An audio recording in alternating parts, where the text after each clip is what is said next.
This is another gem Rob DiStefano of Cavalier Pickups taught me years ago.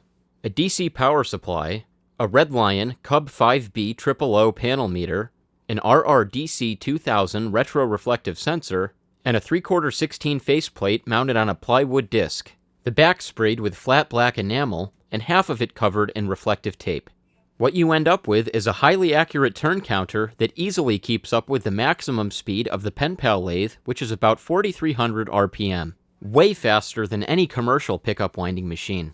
Accuracy is everything when it comes to turn counting, and this setup is the holy grail. However, hardwiring the panel meter and sensor and setting up the interface on the panel meter can be tricky, so I'm going to show you step by step how it's done. Attach some 22 gauge hookup wire to the terminals on the DC power supply. Here I'm using yellow for positive and black for negative. Either twist or solder together the yellow positive wire with the brown wire from the retroreflective sensor and screw them both down on the rightmost terminal of the CUB panel meter labeled output. Twist or solder together the black negative wire with the blue wire from the retroreflective sensor and screw them both down on the leftmost terminal of the CUB panel meter labeled power common. Then attach the black wire from the retroreflective sensor to input B of the CUB panel meter and leave the white wire from the retroreflective sensor disconnected. On the PenPal lathe, you can simply Velcro the panel meter to the top and double stick tape the sensor to the side. Then we have to set up the panel meter interface so it can act as a turn counter. Set the DC power supply to 12 volts and turn it on. The panel meter interface will appear. You'll notice two buttons, Reset and Select.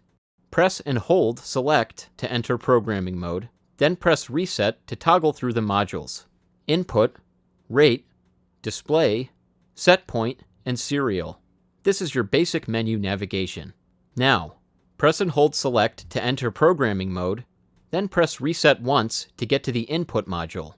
Press Select again, and you'll see the screen toggle between Input AB and Count UD. Press Reset repeatedly until you reach Add. Now hit Select again, repeatedly until you reach the end prompt on the screen. Your turn counter should now be fully operational and ready to go. You can hit the Reset button at any point after using the turn counter to reset it back to 0. There's just one more issue.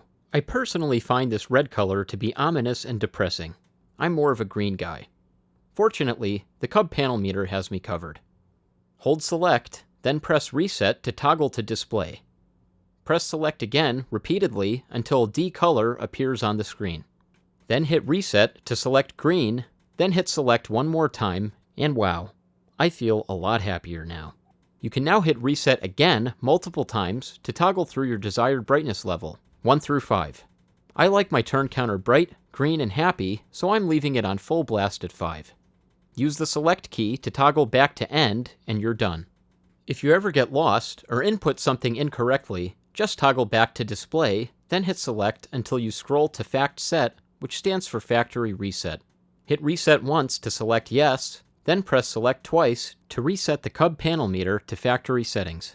I've provided links to the user manuals for both the panel meter and the retroreflective sensor in the description box if you need any further assistance. But if you follow the steps in this video, you should be well on your way to winding pickups with the absolute best turn counter in the pickup winding machine world. So go wind some pickups, and when you're ready to take a break, come back for more guitar everything. Right here on Guitar MD.